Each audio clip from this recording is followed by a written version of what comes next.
Assalamu alaikum. Yau an bata mure sosai. Wai me yasa an raina mata ne a Najeriya? Suke nan mata, dan an ce suna da rauni, sai ka sai kawai a dinga dukan su. Kai kuma ka mai ƙarfi. To jaki ma ya ci kutumar uban shi. Namijin da zai iya daga hannu ya buga mace. To wallahi aka bincika kwalwar shi tana cikin kwalwar shi tana cikin kwalkwalan mahaukata. Akan wani dalili? Kai ba mara hankali ba, kai ba dole ba kawai ta daga hannu ka buga mace. Ba abin da ta ma ka bige ta.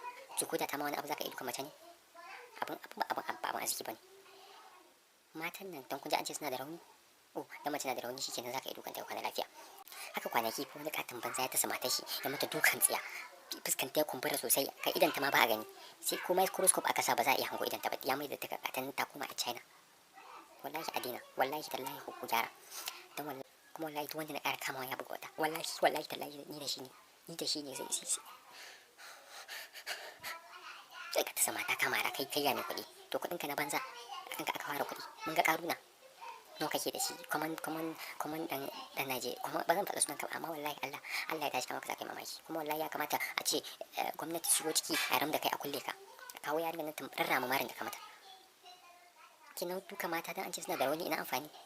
Macen nan mata suna da amfani a cikin al'umma, suna da rauni, ya kamata a ce in wani zai duke ta ka tare mata, ko mai mace ta ma bai kamata ka duke ta ba, ko da zagin ka kai mata godiya. Amfani ka buga mace kuma gobe ka dawo kana neman ta. Dole one day you return to them. They are where you find comfort. They are where you become comfortable. Matan nan su in ba su ba rayuwa. There is no life. Okay, there is no life without them. Kana fama da kai kaman tayin trailer. Kai mugu. To Allah sai ya kama mugun banza mugun wafi. Mara hankali.